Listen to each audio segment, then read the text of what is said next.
We have been allowing the Gospel of Luke to guide us through our year since the beginning of Advent. This is our church year, and Luke is our guide. And in the first few weeks of this season, we have taken the first few chapters of Luke and asked ourselves, what is Jesus doing? And we've taken up the theme, Jesus challenging the powers, facing the powers. And the last one we looked at was him dealing with the demonic and the Gerasene situation where he casts the demons into the pigs. Something like pearls before swine or something like that, I think. The guide for young preachers. But here in the middle chapters of Luke, you get a different tone starts to take place. There's a great journey takes part in Jesus' ministry, where if we can go to the next slide, please. Where these middle chapters from 9 to 19 are Jesus on his way to Jerusalem. It starts with the message that he has set his face towards Jerusalem. He has prepared himself for the cross, basically. He has set himself up to be crucified. And along the way, he teaches. Much of his parable ministry is found in these chapters. He's teaching, he's wandering through the whole area of Galilee and Samaria on his way to Jerusalem, starting up here and then wandering down through here, in and out of villages, teaching, showing the way. And we pick him up near the end of the journey at Jericho. So he's come down through here, and he's now in Jericho, and he's soon to go to Jerusalem. On the way, his teaching has shifted in tone. He has increasingly warned his disciples that I am going to die. I am going to the place of my death. The Son of Man, that phrase he takes on for himself, will have to be crucified, must die and then be raised again. And the tone of his teaching, the tone of the parables shifts. That image of the Son of Man is an Old Testament image which is related to the apocalyptic end of times things. And Jesus' parables become much more apocalyptic, much more dramatic. There's a lot more death and destruction in them as he approaches the gathering clouds of his own challenge in Jerusalem. And so we come to our passage, which right at the end of that section, right at the end of that story, and Jesus is approaching Jericho, and he says this to the 12. He took the 12 aside and said, we're now going up to Jerusalem, and everything that was written by the prophets will find its fulfillment in the Son of Man. He'll be handed over to the Gentiles. He'll be mocked, maltreated, and spat on. They'll flog him and kill him, and on the third day he will rise again. But they did not understand this at all or grasp what he was talking about. Its meaning was concealed from them. There's a theme in the Gospels of the disciples being a bit dim. They take a while to learn. They take a while to pick up on what's going on because Jesus is needing to explain to them over and over that these extraordinary things that he is saying are actually going to be true. And you can have some sympathy for them that these are such extraordinary events that you'd find it hard to believe that they're literally true. But they are. Now my clicker is not working, I think, so if we could advance the next slide. So now he approaches Jerusalem, to Jericho. And as he approached Jericho, a blind man was sitting by the roadside begging. When he heard the crowd go by, he asked what was happening. They told him, Jesus of Nazareth is passing by. Then he shouted, Jesus, Son of David, have mercy on me. Those who were in front sternly ordered him to be quiet. You can see people trying to restrain him in the passage there. But he shouts out even more loudly, Son of David, have mercy on me. Next slide, please. Jesus stood still and ordered the man to be brought to him. And when he came near, he asked him, what do you want me to do for you? He said, Lord, let me see again. Jesus said to him, receive your sight, your faith has saved you. Immediately he regained his sight and followed him, glorifying God. And all the people, when they saw it, praised God. There are two stories in our passage today. This is the first.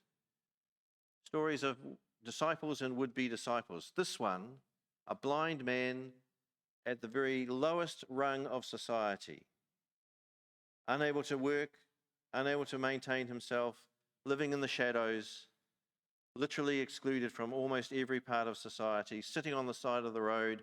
Here's a kerfluffle going past. What's going on? Jesus of Nazareth is here. I know, I've heard about Jesus of Nazareth. I want him to speak to me. I want him to come to me. Jesus of Nazareth, come to me. Son of David, have mercy on me. Well, the good people of Jericho obviously didn't like a disturbance.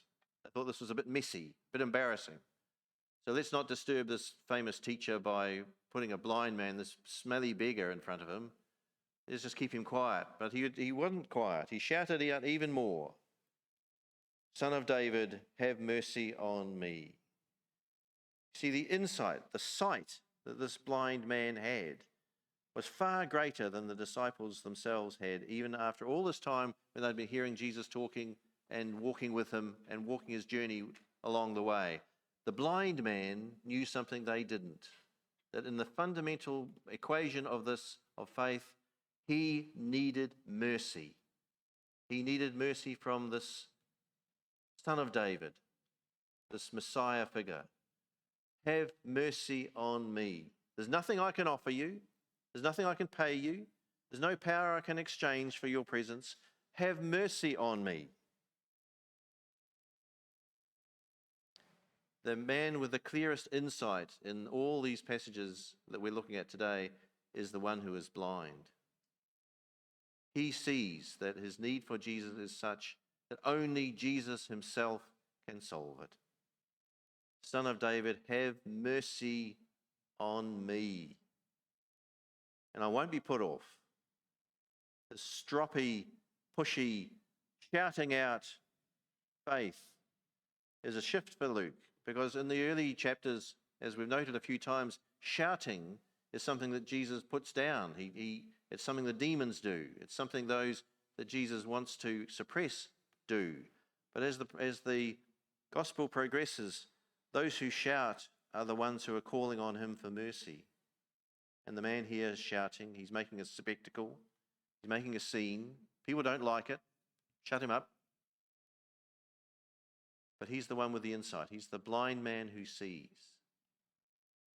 And uniquely in this story, he's the one who understands Jesus' ministry to him. But then the scene changes and Jesus moves on. Next slide. He entered Jericho and was passing through it. A man there was named Zacchaeus. He was the chief tax collector and was rich. Quite a contrast to the blind man. He was trying to see who Jesus was, but on account of the crowd, he could not, because he was short in stature. Now, there's an interesting little linguistic thing going on there. Because he was short in stature, the he being referred to there is unclear as to whether that's Zacchaeus or Jesus being referred to, because it would work either way in the story. But as we've seen, Jesus is obviously as tall as Adam, so that's how we assume that Zacchaeus who's the little man. Remember that Sunday school jingle, Zacchaeus was a wee little man? Anyone want to sing it to me? And a wee little man was he, climbed up in a sycamore tree, the Lord he wanted to see. Then Jesus sees him and said, Zacchaeus, come down from there, because I'm going to your house today.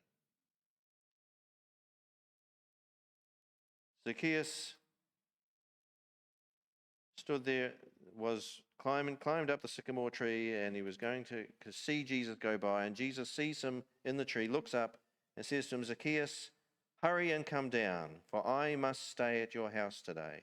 Hold on to that phrase in your minds. I must stay at your house today. So he hurried down and was happy to welcome him. I must stay at your house today, Zacchaeus. Next slide. Then all who saw it began to grumble and said, he's gone to be the guest of one who is a sinner. So Zacchaeus, though rich, in complete contrast to the poor blind man, was not a welcomed person in society. He made his riches off the backs of those he took the taxes off. He made it off those who he cheated. He's gone to be the guest of one who is a sinner. Now, this is an accusation which Jesus had heard quite a lot. It's one regularly put to him. Why would he mix with these sort of people? But bad enough that he stops for a smelly, dirty beggar on the side of the road, a blind man. But why would he go in with this one who has oppressed us, part of our problem, this rich one who lords it over us? Well, Zacchaeus stood there and said to the Lord, "Look, half of my possessions, Lord, I will give to the poor. And if I have defrauded anyone of anything, I will pay back 4 times as much." Then Jesus said to him, "Today salvation has come to this house, because he too is a son of Abraham. And the Son of Man came to seek out and save the lost." Now again, a little linguistic problem going on here. That phrase in bold, "Lord, half of my possessions I will give to the poor," is actually an interpretation placed on this passage because it's the traditional interpretation. Next slide, please. Actually, the phrase simply says, "I give this to the poor." Lord, I give to the poor. And that, I think, is the preferred translation we should follow. The NRSV, that is the New Revised Sutherland Version of the New Testament.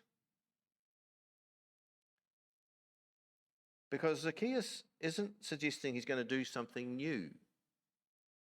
He hears the protests of those who object to Jesus being there with him as a sinner. "Lord, I give half my money away. What are they worried about?" And the implication, which is often taken from this passage, is that somehow he's offering something new. He's going to give half his possessions away, and that somehow Jesus is impressed by this and gives him salvation because of it. But Jesus is on his way to die. He's on his way to Jerusalem to give his whole life. Just a couple of chapters earlier, he has told a rich man to give away everything if he wants to follow me. Giving away half of your possessions isn't going to cut it. This isn't going to impress Jesus at all.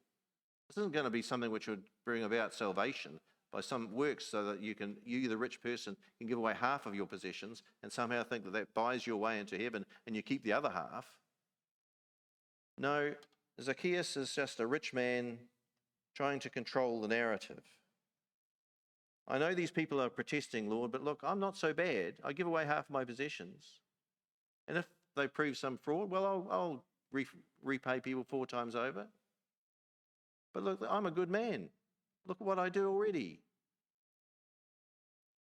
So why is it then that Jesus celebrates the fact that salvation has come to this house?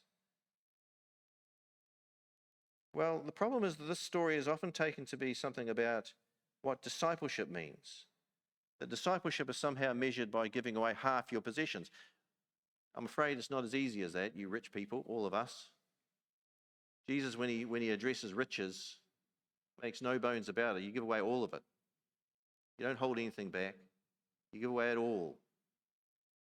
But actually, it's not so much about the follower of this passage. It's about the one who is followed. Not so much about the disciples, but the one that they're following. There's something about Jesus himself being described here.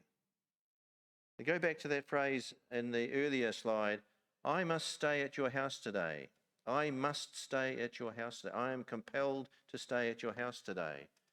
There's a regular use of that sense that this must happen in Luke. The Son of Man must be crucified, must be brought up to Jerusalem, must die. I must stay at your house today. I must stay at your house today. And then in verse 9, Jesus says, "Today salvation has come to this house." Salvation has come to this house. I am salvation. I must come to your house today. Today, salvation has come to your house today. If you're looking for the answer, look not to your behavior, look not to your handling of your riches, not to your status in society, not to your ability to control the narrative on your own behalf. Look only to me, Jesus is saying. I must come to your house today to make a point. Salvation has come to your house today because I'm here. And that's confirmed in the very next verse, because the next verse is not about discipleship, it's about who Jesus is and what his mission is. The Son of Man came to seek out and save the lost.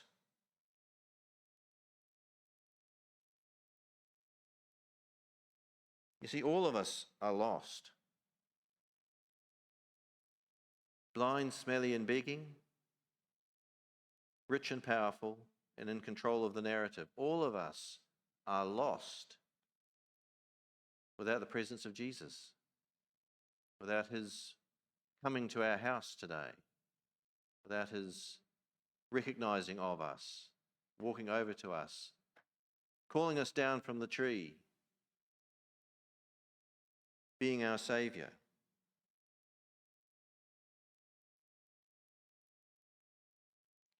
When Jesus goes through Jericho, he's about to start the last journey of his life. Now, Jericho, of course, is way down below sea level, about 800 feet below sea level. And the journey up to Jerusalem covers about 15 to 18 miles, depending on how many corners you go around. It's a windy, steep route that has you climbing about 3,500 feet in that time. It's an arduous climb. It's an arduous journey to take when you know that you're going to your death. This is the end of his great journey through Israel and the Holy Land. This is the beginning of the last week of his life. He has one more parable.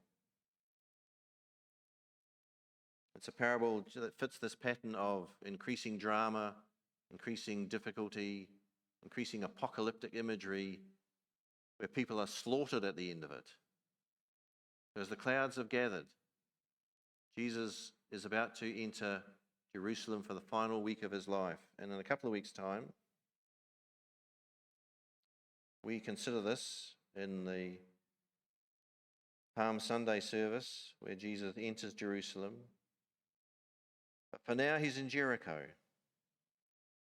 And he's encountered two people.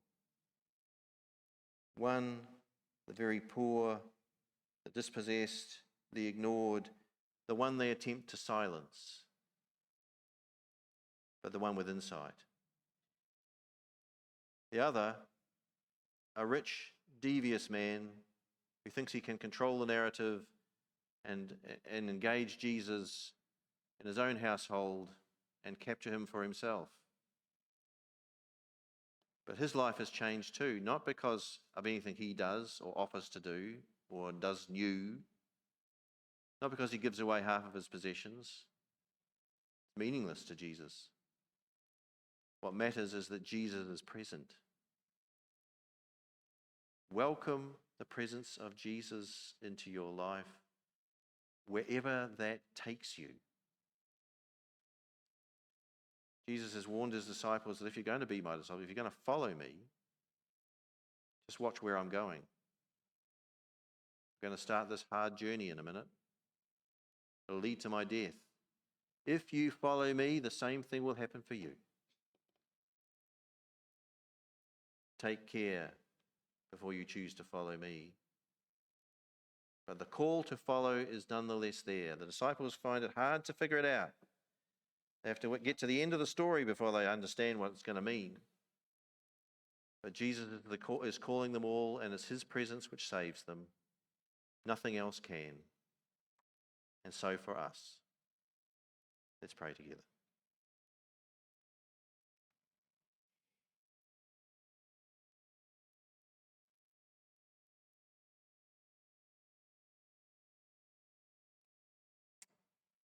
Lord, who are we in this story? There are times when we feel low, ignored, cast aside, desperate for a touch from you.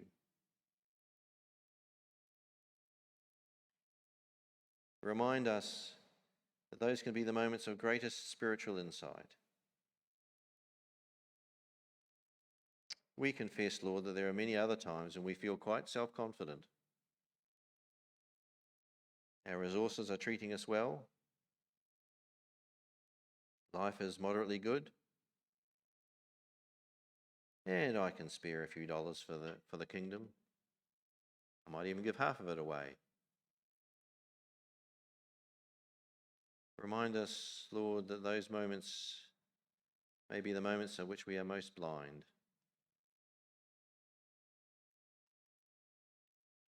Help us to seek your presence, to know that because you are in our house, salvation is in our house. Help us walk with you that long journey to come. And in this season of Lent, remind us that the end point is death and then life. For that is your gift to us, and it must happen. Amen.